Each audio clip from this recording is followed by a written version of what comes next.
نوری نەمر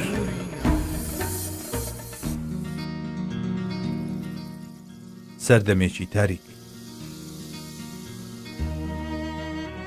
هەر سەردەمێک بیر و باوەڕی یەکتاپەرستی تیایدا لەق بێت سەردەمێکی تاریکە، چونکە باڵا دەستنەبوونی باوەڕ بەخوا کە نوری ئاسمانەکان و زەمینە لەسەر جەم دەروونەکاندا ڕۆح و ویژدانەکان ڕەش و تاریک دەکات.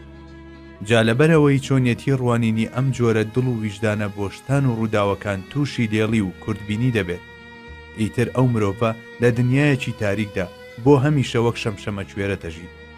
لەوەها سەردەمێکدا کە دین بە هەموو پایەکانیەوە کەوتبووە لەرزە و پەیامە ئاسمانیەکانیش لەلایەن شوێن کەوتوانیەوە دەستکاری کرابوون، چەند کەسێکی کەم مابوون یەکتاپەرست بن و ئیمانیان بەخوا هەبێت، بەڵام وە نەبێ ئەوانیش ئەو زاتە بە سیفەت و ناوە جوانەکانیەوە بناسن. هەر بۆیە نەیان دەزانی چۆن ئەرچی بەندایەتی بۆ ئەو خوایە ئەنجام بدەن.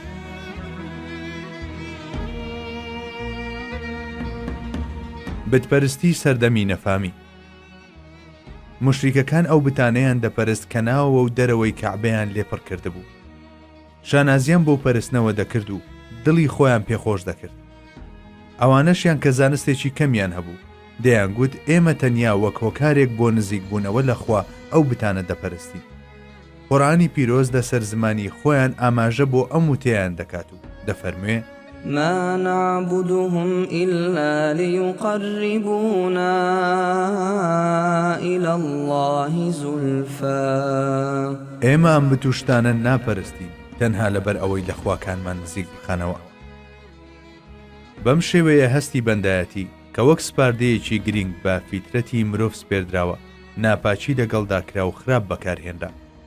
باشەکەی گونجاوە بەرد و دار و گڵ و خۆر و مانگ و ئەستێرەکان بپەرسترێن. خۆ بەمەشەوە نەوەستا بوو، کارگەیشت بۆ ئەوەی هەندێک خواردنی وەک شیرینی و پەنیر کە بەدەستی خۆیان دروستیان دەکرد دەیان پەرستن و کاتێکیش برسیان دەبوو دەیان خواردن. قورئانی پیرۆز ئاماژە بۆ نمونەی ئەم جۆرە بیرکردنەوە پوچ و تێگەیشتنە ڕزیوانە دەکات و دەفەرموێ ويعبدون من دون الله ما لا يضرهم ولا ينفعهم ويقولون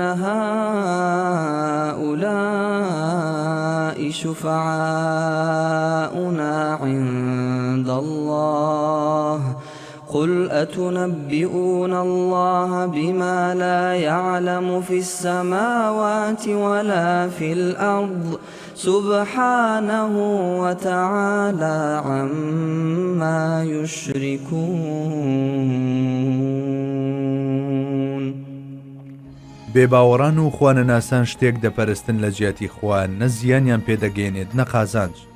دەشڵێن ئەو بتوشتانە تکا کارمانن لای خوا.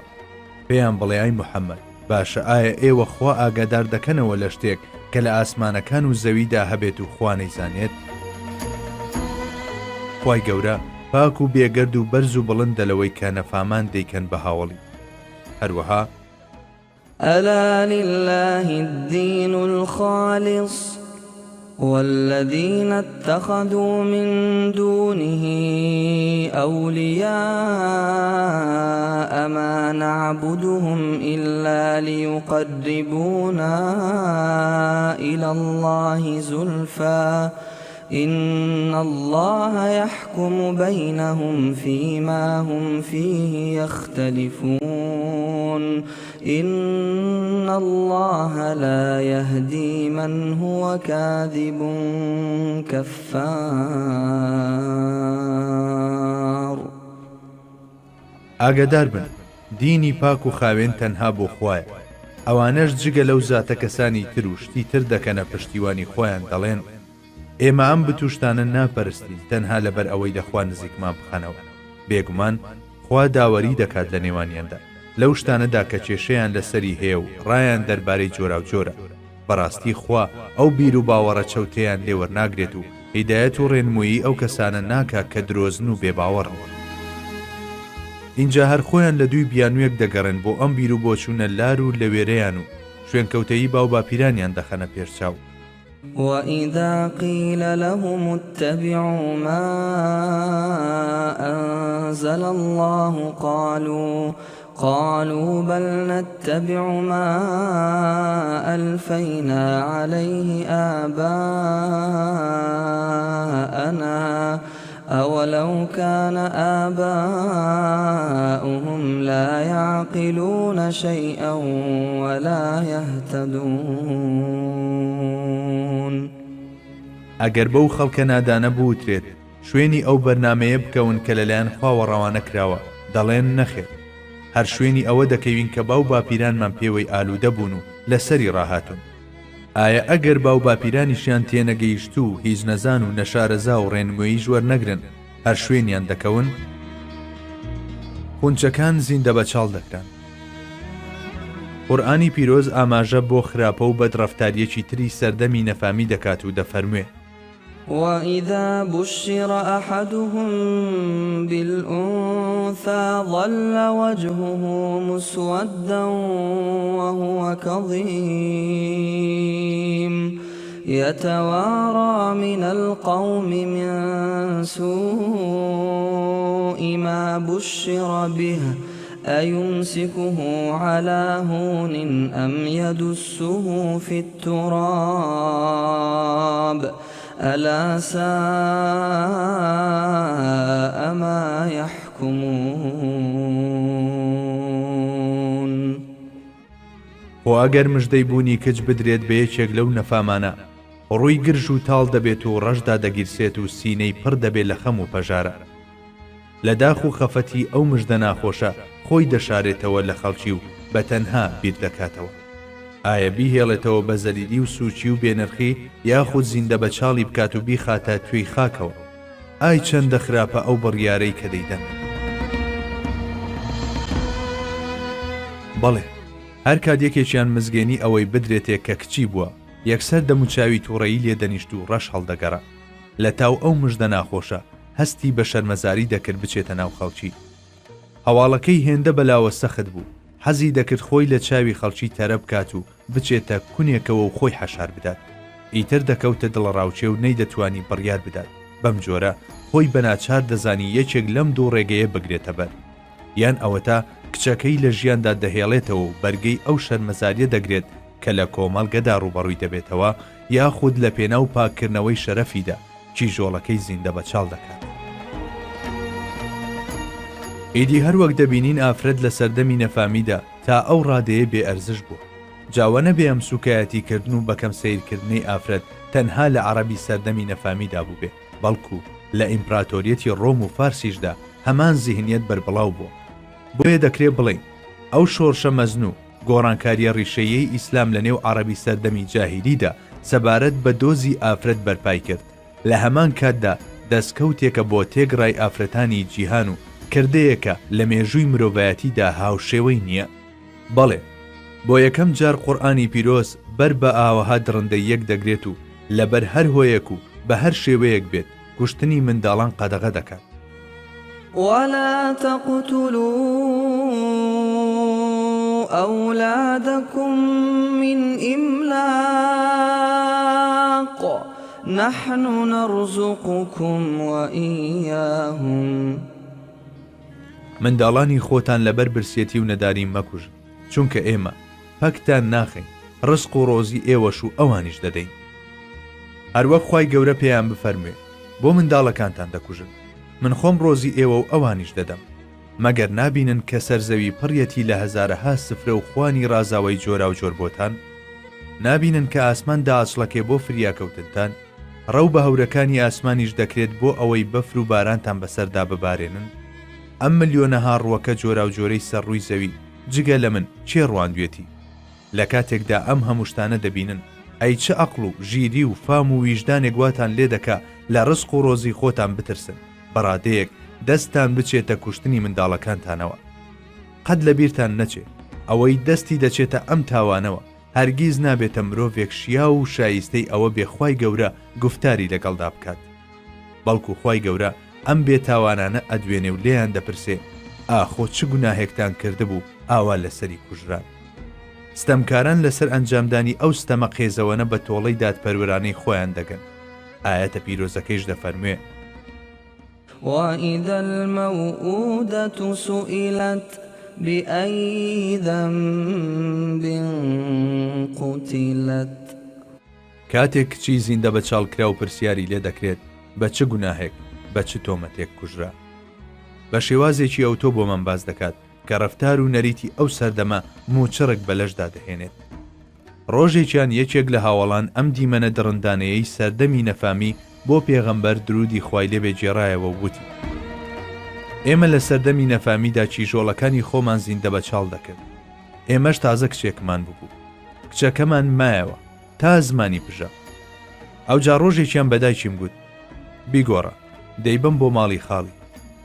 دایکە بێچارەکەی دەیزانی کەمانەی ئەم قسەیە چییە.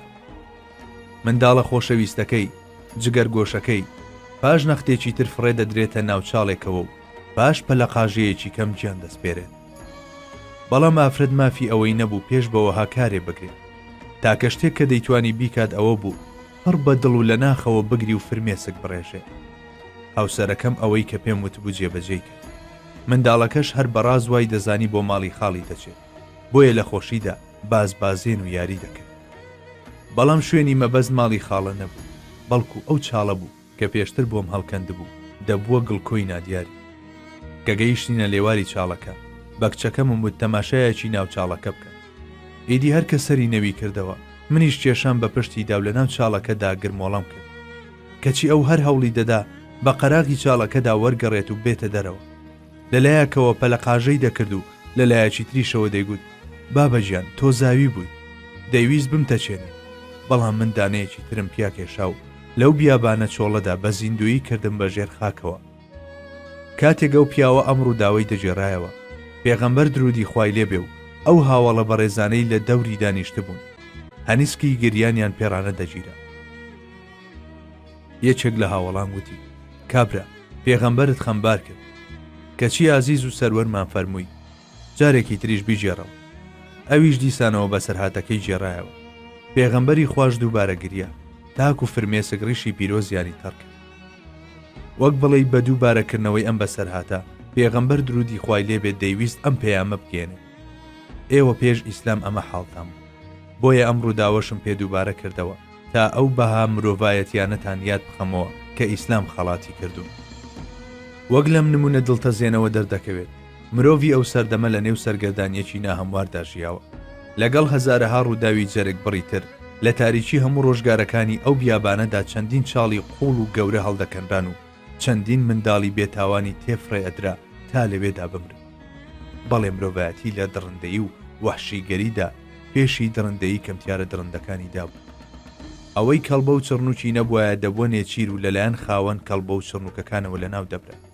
کۆمەڵگەش لەو کاتەدا بەدەست چەندەها کارەساتی سەختەوە دەتلایەوە، کەسێکیش نەبوو لە ڕووی ئەو هەموو پەرێشانی و نەهامەتێدا بوەستێتەوە و بڵێ ئیدی بەس. دروست ئالەم کاتانەدا بوو کە مایەی بەدیهێنانی بوونەوەران درودی خوای لێبێ خۆی لە خەڵکی دەچێشایەوە و لە ئەشکەوتی حەرادا دەچووە خەڵوەتەوە. لەوە دوا ئومەتەکەی بەو چیایەیان دەوت چیای نور، چاوی دەبڕیا ئاسۆکان و چاوەڕوانی بەرەبەیانی ڕزگاری دەکرد. پێدەچێ ئەو زاتە بۆ ماوەیەکی زۆر سەری لەسەر زەوی دانابێ و لە پەروەردیگاری پاڕا بێتەوە بۆ ڕزگاری مرۆڤایەتی. داوای کردبێ کە فریاد ڕسێکی بۆ بنێرێت. هەر بۆیە کاتێک ئیمامی بوخاری و موسلیم باسی ئەو سەردەمە دەجێڕنەوە، زاراوەی فەیەتەحەنەث فیه بەکاردەهێن. ئەم زاراوەیە واتە لە خەڵک دوورکەوتەوە و خۆی تەرخان دەکرد بۆ پەرستش. بەڵێ، پێغەمبەر عەلەیهی سەڵاتی وەسەلام هەندێک جار لەوێ دەمایەوە تا هەکبەی خۆراکیشی تەواو نەبووایە نەدەگەڕایەوە بۆ مەککە. پاشان خۆراکی پێویستی دەگەڵ خۆی دەبرد و جارێکی تر دەگەڕایەوە بۆ ئەشکەوتەکە. بەڵێ، ئەو لەلایەکەوە سەرقاڵی ڕامان بوو لە ڕاستیەکانی بوون و نهێنیەکانی ئەو دیوی پەردەی بوون و ئامانجی بەدیهێنان. لەلایەکی تریشەوە لە بیری سەرگەردانی مرۆڤایەتی و حاڵی پەژمودەی ئەودا بوو. بەها باڵاکان گۆڕا بوو. کۆمەڵگە بەرەو شیوێکی قوڵ و تاریک تلۆر دەبووەوە، چونکە لەو کۆمەڵگەیەدا هەموو بەها مرۆییەکان ئاوەژوو کرابوونەوە. چاکە بوو بۆ نەنگی و کەمیش بوو بۆ چاکە و شانازی. دڕندەیی ڕێزی لێ دەگیرا و بەزەی و مرۆڤ دۆستیش بێڕێز سەیر دەکرا. گورگەکان جێگەی شوانەکانیان گرتبووە و فیزیان لێدەدا. مەڕەکانیش کە هیچ هێز و دەسەڵاتێکیان نەبوو لە ژێردەستی ئەو شوانە بێبەزەیانەدا ئێش و ئازاریان دەچەشت. بە درەوشتی و خۆداماڵین لە بەهاکان هێندە تەشەنەی کردبوو. زۆر کەس هەبوو نەیدەزانی باوکیان چییە. ڕەچەڵەک و نەژاد لە ڕەگەوە وشک ببوو، لە ناویاندا باری کردبوو. قوماربازی و مەینۆشی لە نەنگی نەمابوو. پاوانکردنی شتێکی زۆر ئاسایی بوو. هەرچی شێواز و هوەری دەستبڕین و مژینی خوێنی خەڵکیشە بەکارێکی زیرەکانە و ئازایەتی لە قەڵەم دەدرا. ئێدی دوای ئەو هەمووە زۆر پێویست بوو کە کەسێکی گفت ئیکسیر بێتە مەیدان و بەڕووی هەموو ئەم داڕمانە ئەخلاقیانەدا بڵێ بوەستە. پێویستیەکە ئەوەندە زۆر بوو گەیشتە ئاستێک بەزەیی خوای گەورە بجوڵێنێت. خوای میهرەبانی شاد بەدەم ئەم پێداویستیەوە و فەخری کائیناتی بۆ ناردن و کردیە فرستادە و پێغەمبەری خۆی. بە تەشریفێنانی ئەو هەموو شتێک گۆڕە. بەڵێ شاعیری مەزن ئەحمەد شەوقی ڕاستی وتووە کە دەڵێت ولد الهدى فالكائنات ضياء وفم الزمان تبسم وثناء. ڕێنوێن هاتە دنیا و ڕووناک بوونەوە بوونەوەران، هەر بە خەندە و پێزانینە دەم و زاری ڕۆژ و زەمان. دوای ئەوەی کات و شوێن نوقمی تاریکی ببوون، بەو نورەی کە حەزرەتی محەممەد درودی خوای لێ بێهێنای شادی و خەندە کەوتە سەر دەویان. پاش چەندین ساڵ کە تەشریفی چوو بۆ مەدینە، خەڵکی ئەو شارە بەدەم دەربەڕینی هەموو ئەو هەستانەوە سرودیان دەچڕی. ئیدی لە سەرزاری پاچی ئەو سیما پاکانەدا ئەم بەستە پاکانە دەوترانەوە. طلع البدر علينا من ثنيات الوداع وجب الشكر علينا ما دعا لله داع. ومانجی تابان هەڵهات لە ثەنیاتی وەداع و شکرانە واجبە لە سەرمان تا ناوی خوددا دەنگ بداتەوە. نوری نەمر